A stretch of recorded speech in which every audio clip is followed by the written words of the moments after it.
మొత్తంగా కడప జిల్లాలో రాజకీయ సమీకరణాలు సీట్ల మార్పులపై అయితే కడపలో ప్రజలు ఏమనుకుంటున్నారో మా కరెస్పాండెంట్ సురేంద్ర ద్వారా తెలుసుకుందాం. సురేంద్ర, అక్కడ పరిస్థితి, అక్కడ ప్రజలు ఏమనుకుంటున్నారు దీనికి సంబంధించి? Good morning Padma.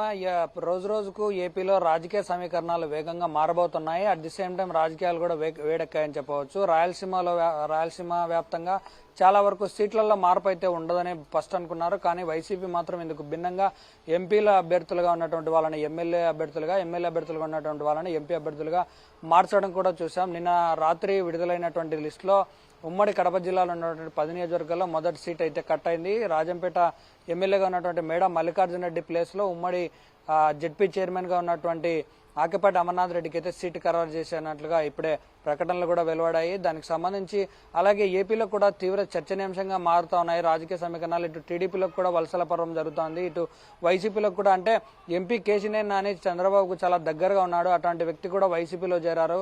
ఇటు కర్నూలు ఎంపీ కూడా ప్రజెంట్ అయితే పార్టీని వీడబోతున్నట్లుగా సమాచారం తెలుస్తోంది. ఈ రాజకీయ సమీకరణాలు రోజుకు ఒక విధంగా మారబోతున్నాయి. ఇటు ఎత్తుల మీద పొత్తుల కోసం కూడా వెయిట్ చేస్తా ఉన్నారు జనసేన, టీడీపీ, అలాగే బీజేపీతో కూడా పొద్దు ఉంటుందని చెప్పి చాలా వరకు వినిపిస్తున్నటువంటి మాట. అసలు రేపు ఎన్నికలకు సంబంధించి ఎలా ఉండబోతోంది అనేది ఒకసారి తెలుసుకునే ప్రయత్నం చేద్దాం. ప్రస్తుతం మనం కడపలో ఉన్నటువంటి నెహ్రూ పార్క్లో ఉన్నాం. ఇక్కడ మనతో పాటు కొంతమంది వాకర్స్ ఉన్నారు, వాళ్ళని తెలుసుకున్నాం. సార్ చెప్పండి, ఈరోజు ఎలా ఉండబోతోంది? రాజకీయ సమీకరణాలు వేగంగా మారబోతున్నాయి. అట్ ది సేమ్ టైం నిన్ననే పార్టీల టికెట్ల అనౌన్స్మెంట్లు కూడా మారబోతున్నాయి. ఇటు వైసీపీ కావచ్చు, ఇటు టీడీపీలో కావచ్చు. ఎలా ఉండబోతోంది రేపు ఎలక్షన్? అంటే సార్, ఇప్పుడు ప్రస్తుత రాజకీయాలు చూసుకుంటే చాలా దారుణంగా ఉన్నాయి.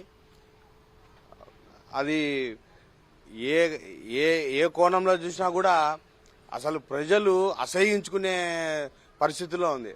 అంటే కనీసము విలువలు లేకుండా పోయాయి. అంటే ఇప్పుడు వైసీపీ నుంచి టీడీపీ నుంచి వైసీపీ, ఇట్లా అంటే పార్టీకి సెంటిమెంట్స్, అంటే ఏ మనిషికి పోటీ చేసే మనిషికి కూడా సెంటిమెంట్స్ లేవు, అటాచ్మెంట్స్. ఒక పార్టీలో చేరినాము, ఆ పార్టీతో ప్రజలకు సేవ చేస్తున్నామంటే ఎవరికే కానీ అటువంటి సెంటిమెంట్స్ లేకుండా పోయాయి. ప్రస్తుత రాజకీయాలు చూసుకుంటే చాలా కాస్ట్లీ అయిపోయాయి. అంటే వీళ్ళు ప్రజలకు సేవ చేయాలనే ఉద్దేశంతో రాలేదు, కేవలం దోచుకోవడం అనే పద్ధతిలోనే ధోరణిలో వీళ్ళు ఆలోచిస్తున్నారు. రాబోయే రోజుల్లో ప్రజలు కూడా చాలా మేల్కొన్నారు కాబట్టి ప్రజలు కూడా బుద్ధి చెప్తారు. అంటే ఒక ఎమ్మెల్యే పోటీ చేయాలంటే మినిమం 50 కోట్లు, ఒక ఎంపీ పోటీ చేయాలంటే మినిమం 200 కోట్లు. ఈ రకాన ఉంటే ఒక కామన్ మ్యాన్, ఒక సగటు కామన్ మ్యాన్ ప్రజలకు సేవ చేయాలని ధోరణి అతని మనసులో కలిగితే అతను ఎలా పోటీ చేస్తాడు? చేయలేడు. ఇంత డబ్బు, అంటే సెంటిమెంట్స్ కూడా లేకుండా కనీసము ఈ రాత్రి ఈ క్షణము టీడీపీ అంటే మరు క్షణం వైసీపీ, మళ్ళీ ఆ పార్టీ కూడా సీట్ ఇవ్వలేదంటే బీజేపీ సీట్ అంటే జనసేన. అంటే ఈ రకాన మీరు పార్టీలు మార్చుకుంటా పోతే ప్రజలకు ఏం సందేశం ఇచ్చినట్టు? కాబట్టి రాబోయే రోజుల్లో ప్రజలు కూడా గమనిస్తున్నారు, వీళ్లకు సరైన బుద్ధి చెప్తారని చెప్పి అనుకుంటున్నా. అంటే అధికారంలో ఉన్నటువంటి వైసీపీ ప్రజెంట్ సర్వేలు అన్ని కూడా ఎవరైతే అభ్యర్థులు ఉన్నారో వాళ్ళకు పాజిటివ్గా రాకపోతే వాళ్ళ సీటు మారుస్తానని చెప్పి ముందుగా చెప్పాడు. అనుకున్న ప్రకారం ఇప్పుడు చాలా వరకు సీట్లు మారుస్తా ఉన్నాడు. ఈ స్ట్రాటజీ వర్కౌట్ అవుతున్నారా? కాదు, అతను చెప్పింది ఒకటి, చేసేది ఒకటి. అది ఎలాగంటే ఇప్పుడు సిట్టింగ్ ఎమ్మెల్యే చూసుకుంటే రాజంపేట మేడ మల్లికార్జున రెడ్డి గారు, ఆయన బాగానే సర్వీస్ చేస్తున్నారు. ఆయన సిట్టింగ్ ఎమ్మెల్యే, ఆయన ఇప్పటికీ ఏ పార్టీ నుంచి పోటీ చేసినా గెలుస్తారు. కానీ ఆయనకు టికెట్ ఇవ్వకపోవడం అనేది ఆశాస్పదం.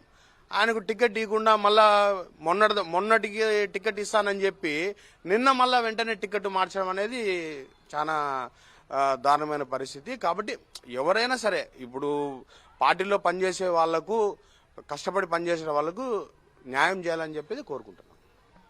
మీరు చెప్పండి బ్రదర్, అసలు ఎలా ఉండబోతోంది రాజకీయ ముఖ చిత్రము? అంటే ఇటు టీడీపీ, జనసేన, వైసీపీ, రకరకాల ప్రతిపక్షం, అధికార పార్టీలు అన్నీ కూడా అభ్యర్థులను ఖరారు చేసే విషయాల్లో రకరకాల పొత్తులు వేస్తా ఉన్నారు, ఎత్తులు. దీనిపై ఎలా ఉండబోతోంది? ఇవాళ రాష్ట్రంలో జగన్మోహన్ రెడ్డి అధికారంలో ఉన్నాడు. 4 సంవత్సరాల 7 నెలలు పూర్తయిపోతుంది. ఇంకో 2 నెలల్లో నోటిఫికేషన్ వస్తుంది. బీజేపీ పార్టీ భారతదేశంలో ఇవాళ అధికారంలో ఉంది. పురంధేశ్వరి గారు దానికి సంబంధించి స్పోక్స్ పర్సన్గా ఈ రాష్ట్రంలో ఉన్నారు. పురంధేశ్వరి గారి నుంచి మొదలు పెడితే ఆమె ముందు కాంగ్రెస్, దాని తర్వాత టీడీపీ, ఇప్పుడు బీజేపీ గవర్నమెంట్లో ఉంది కాబట్టి బీజేపీ స్పోక్స్ పర్సన్ ఆంధ్రప్రదేశ్లో వ్యవహరిస్తోంది. అంతకుముందు కన్నా లక్ష్మీనారాయణ ఉన్నాడు. ఆయన ఇప్పుడు ఏ పార్టీలో ఉన్నాడో మనందరికి తెలిసిన విషయమే. దాని తర్వాత బీజేపీ, దాని తర్వాత జనసేన, పవన్ కళ్యాణ్ గారు లేదంటే నాదెండ్ల మనోహర్.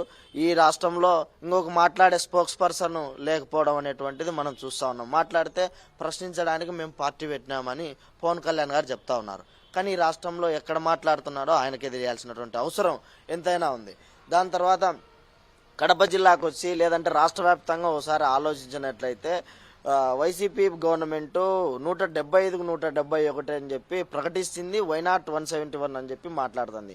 మేము వాకర్స్ ఈరోజు అడుగుతా ఉన్నాం జనరల్గా, why not education, why not employment, why not development, ఇట్లాంటి అన్నిటి అంశాలపైన జగన్మోహన్ రెడ్డి దృష్టి పెట్టలేదు.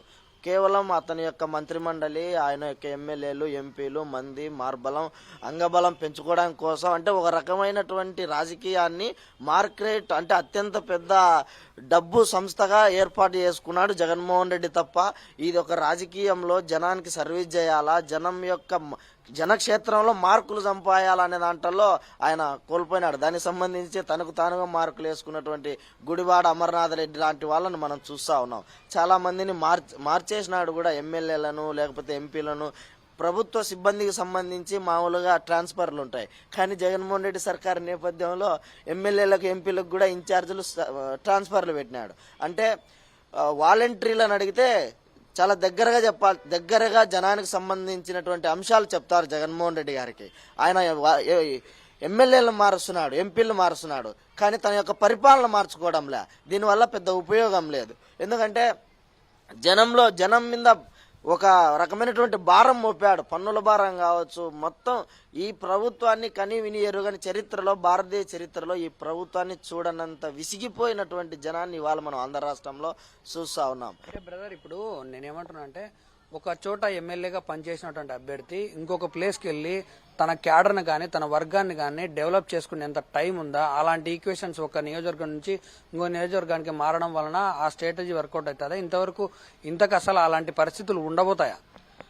అసలు మామూలుగా రాజకీయ క్షేత్రంలో ఆ ప్రాంతంలో ఒక వార్డు మొదలుకొని ఆ నియోజకవర్గాన్ని మొత్తాన్ని పేరుతో చెప్పగలిగినటువంటి, అంటే అంత ఆప్యాయత అనురాగాల మధ్య రాజకీయ క్షేత్రంలో నడవాల్సినటువంటి రాజకీయాలను ఇవాళ డ్రస్ట్ పట్టించి, అంటే కేవలం ఒక డబ్బు లేకపోతే వైను లేకపోతే వేరే వేరే అంశాలకు సంబంధించి ప్రలోభాలు పెట్టి వాటికి ఎట్లయినా ఆ ప్రకృతి వనరులను వాడుకోవడానికి లేదంటే కబ్జా కొల్లగొట్టడానికి కావాల్సినటువంటి అన్ని ప్రయత్నాలు చేయడంలో ఈ ప్రభుత్వాలు దిట్టలుగా మారినాయి తప్ప ప్రజలకు సహకరించాలనేటువంటి ఉద్దేశం అయితే 100 టైమ్స్ కాదు.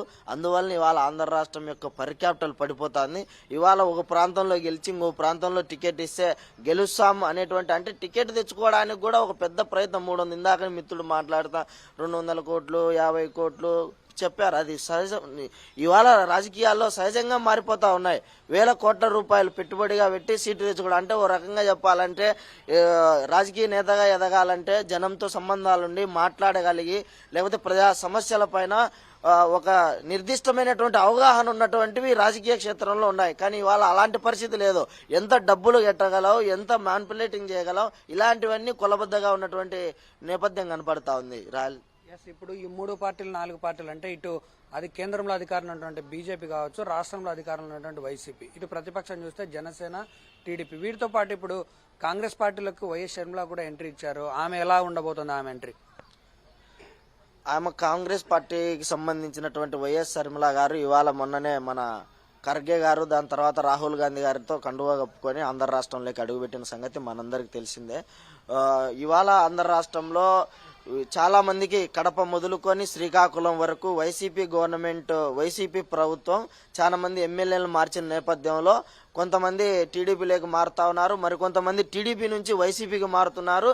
ఈ రెండు చోటు దొరకని చోట బీజేపీలోకి పోయేటువంటి అవకాశం కూడా ఉంది. కాంగ్రెస్ షర్మిల గారు అయితే ఒక జస్ట్ కాంగ్రెస్ పార్టీకి ఒక జవసత్వాలు ఇచ్చినటువంటిది మనకు కనపడతా ఉంది ఆంధ్ర రాష్ట్రంలో. అంటే ఒక 10-15 సీట్లు వచ్చే అవకాశం ఉందని మేము భావిస్తా ఉన్నాం.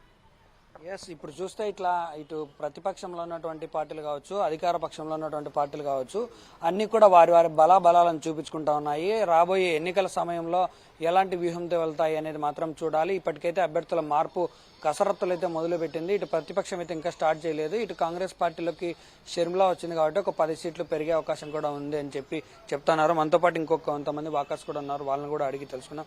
సార్ చెప్పండి, ఈ రోజు రాజకీయాల్లో రోజు రోజుకు డెవలప్మెంట్స్ జరుగుతున్నాయి. ఇటు అధికార ప్రతిపక్షాల్లో పార్టీల అభ్యర్థుల మార్పులు, ఈ స్ట్రాటజీ రేపు ఎన్నికల్లో ఫలిస్తుంది అనుకుంటున్నారు? 100% ఫలిస్తుంది.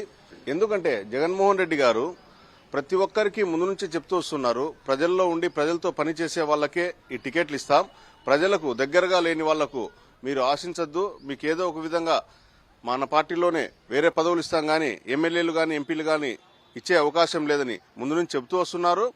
దాని ప్రకారమే వాళ్ళను పిలిపించి ఎవరికి ఇబ్బంది కలగకుండా మాట్లాడి సెట్ చేయడం జరుగుతుంది. కానీ కొంతమంది వాళ్ళు ఇబ్బంది పడతాము, మేము ఇక్కడ ఉంటే అనే వాళ్ళు వెళ్తారు. అది రాజకీయాల్లో సహజం.